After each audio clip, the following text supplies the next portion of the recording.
It's Ric Stewart. I'm back for Blues Center interview number 15 with Bobby Rush. Good to see you. Well, thank you, sir, for having me on, man. Just a year ago, you won a Grammy for Porcupine Meat. Yeah, this is my first one. I've been up 4 times for a Grammy and won the last year.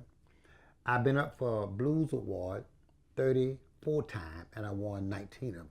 Do you think there was any secret sauce of Porcupine? What was the thing about it? I think it was just a well-done record and had a good meaning. I was talking about someone that you love probably more than they love you. That's porcupine meat. Too fat to eat and too lean to throw away. Well, it just so happens I have a copy of that right here. I'm going to get you the autograph of this. Okay, so I'm just remembering my favorite songs on here. Snake in the Grass and Funkin' to Funk, because I played some of these on the radio, and I got a show I call Country Funk.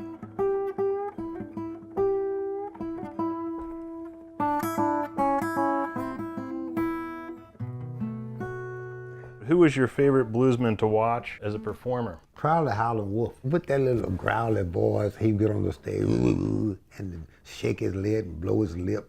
He was just a clown, man. He could get the audience, man. He wasn't that hell of a singer, but he had a hell of a talent. And he knew how to take that little he had and make it big. He'll wear you out on the stage, man. If I can't be your full-time lover, let me be your part-time man. Did you ever play with Wolf? Oh, yeah, are you kidding? Yeah. I did maybe 100 shows with him. James Brown has the famous lyric that says, "Don't forget New Orleans, home of the blues." And it's not the only song that calls New Orleans the home of the blues. How do you see it? New Orleans is the home of the blues, the home of music. The dance, horn playing, the jazz. Out of all the records that I recorded, I didn't record in Louisiana at all until 2 years ago.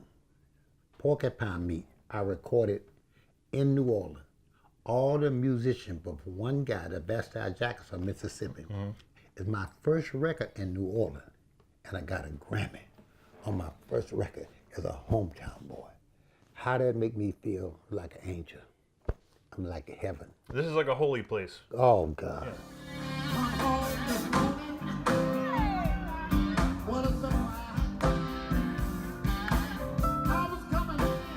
So what about playing for the mob? Can we talk about that? Or we have to not talk about that?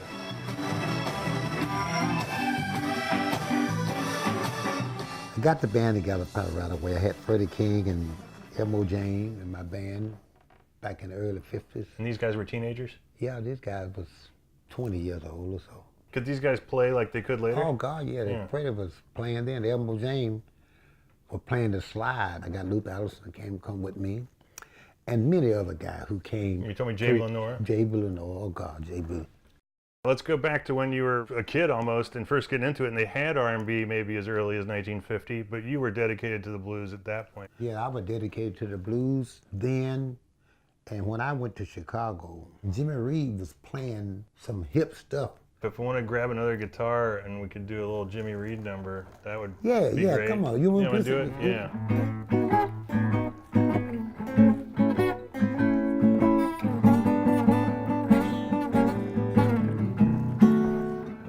Baby, you don't have to go. Now you're able to maintain a remarkable level of energy. How do you do it? I don't do it. I'm just blessed. God have blessed me to be around.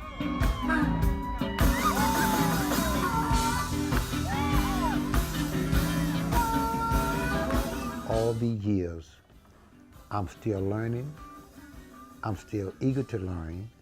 I'm still enthused. How about improvisation? Is that a big piece of it? Or?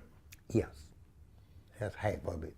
And are you able to communicate to the rest of the band? Are you using any signal? I have a signal with my band that I don't give away to the public, but they know. It's like in baseball. You don't want them to steal your songs. Right. I teach them that when they come in. Here's what I'm going to do. Here's my pull up. Here's my build up. Here's my rolls. Here's my turn. So through your movements, you're able to instruct them. They instruct them.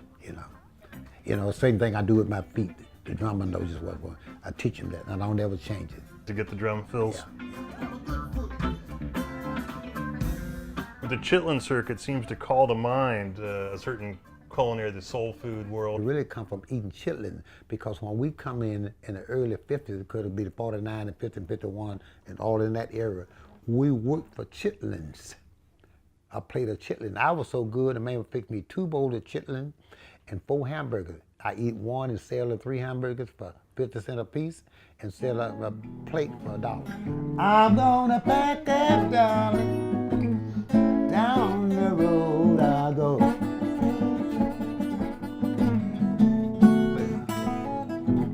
Thank you for what you're doing, because you're keeping the blues alive, and you're certainly keeping New Orleans blues alive, and the guys who play the music. So thank you for keeping the music alive. Bobby Rush, thanks for coming by, Thank man. you, man. Appreciate you, man.